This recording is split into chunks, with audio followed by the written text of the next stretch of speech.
तो hello everyone, अब हम देखने जा रहे हैं यहाँ पर question number 9 of exercise 2.1 class 11th mathematics. तो देखिए क्वेश्चन क्या कहता है, let A and B B two sets such that number of element in A, n A का मतलब होता है नंबर ऑफ एलिमेंट, यानी कि ए सेट के अंदर कितने एलिमेंट हैं, तो वो है आपके पास 3।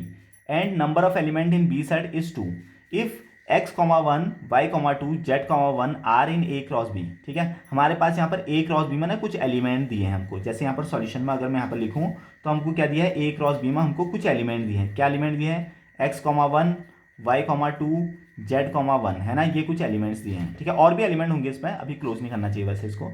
ठीक है, कुछ एलिमेंट दिए हैं, लेकिन हमको मतलब कुछ एलिमेंट होंगे, बहुत सारे एलिमेंट हो सकते हैं उसके अंदर, हमको 3 ही एलिमेंट दिए हैं। अब उसके बाद देखिए फाइंड ए और बी। हमसे कह रहा है कि सेट ए बताओ, ए सेट क्या होगा, और बी सेट बताओ, बी सेट क्या होगा। ठीक है, ये हमसे क्वेश्चन पूछा है। तो चलो देखते हैं। उसने कहा number of element in A is 3। हमारे पास जो नंबर ऑफ एलिमेंट यानी कि जो एलिमेंट्स हैं टोटल ए में वो हैं 3।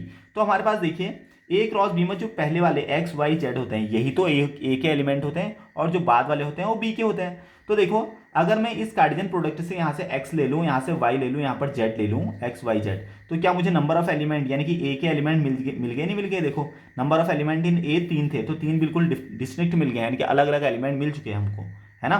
तो x y z यही आंसर है।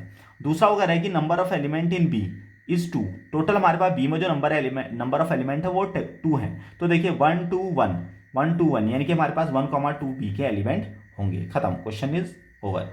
तो ए के एलिमेंट हमको मिल चुके हैं एक्स वाई जेड, और बी के एलिमेंट मिल चुके हैं 1 2, क्योंकि number of element in B is only 2 and number of element in A is 3। ठीक है, और ये पीछे से जो डिस्ट्रिक्ट एलिमेंट कह रहा है इसका मतलब होता है कि अलग अलग एलिमेंट होने चाहिए। ठीक है, सो स्टूडेंट अब देखते हैं question number 10। The Cartesian product A cross A has 9 elements among which are found -1, 0 and 0, 1. Find the set A and the remaining element of A cross B। क्या कहना चाह रहा हूं हमसे कि हमारे पास ना एक कार्टेशियन प्रोडक्ट है A क्रॉस A का, यानी कि जो हमारा A है, A सेट है, दूसरा सेट भी वही लिया है, वही सेट दूसरा भी लिया है, और उस पूरे जो A क्रॉस A में जो टोटल एलिमेंट्स की संख्या है वो है 9, कह रहा 9। तो 9 तो एलिमेंट की संख्या तब हो सकती है ना जब A में हमारे पास 3 एलिमेंट होंगे। तो A में भी number of element in A कितने होंगे, 3। तो जब हम नंबर ऑफ एलिमेंट दूसरे वाले में भी ए 3 ही है, क्योंकि ए तो सेम ही है, तो 3 क्रॉस 3 तब जाके हमारे पास टोटल एलिमेंट्स टोटल हमारे पास जो कार्टेशियन प्रोडक्ट आएंगे, पेयर आएंगे, वो आएंगे 9, है ना। तो कहने का मतलब कि जो ए सेट है ना उसमें 3 एलिमेंट है। अब वो 3 एलिमेंट क्या है हमको बतानी है, लेकिन हमको उसने एक हिंट दिया है कि उस 9 एलिमेंट्स में से हमको 2 पेयर दिए हैं, 2 पेयर दिए हैं। उन 9 पेयर में से हमको 2 पेयर दिए हैं, जो दिए हैं -1, 0 और 0, 1। अब अच्छे से देखिए यहाँ पर इनमें से कौन, मतलब हम कितने पेयर को यहाँ पर लिख सकते हैं। -1 होगा ए में, 0 होगा ए में, और 1 होगा ए में, बस मिल गया ए हमको। -1 0 और यहाँ से 1 उठा लो, 0 को 2 बार लिख नहीं सकते ना ए के अंदर। तो हमारे पास नंबर ऑफ एलिमेंट इन ए मिल गए हैं 3। तो दूसरे वाले में भी नंबर ऑफ एलिमेंट कितने होंगे, दूसरे वाले ए में भी तो ये एलिमेंट होंगे -1, 0, 1, क्योंकि ए तो सेम है ना। अब पहला क्वेश्चन तो ये कह रहा था कि पहले तो बताओ नंबर ऑफ एलिमेंट जो एक ए सेट किससे बना है ये बताइए। बाकी उसने दूसरा क्वेश्चन कहा find the set A and remaining element of A cross B. पहले तो ए सेट बताओ कह रहा, वो हमने बता दिया। अब बाकी के बचे हुए एलिमेंट ए क्रॉस ए में क्या होंगे वो बताओ कह रहा। तो ये तो अब आसानी हो गया, ये अब आराम से आप बता सकते हो। देखो -1, -1,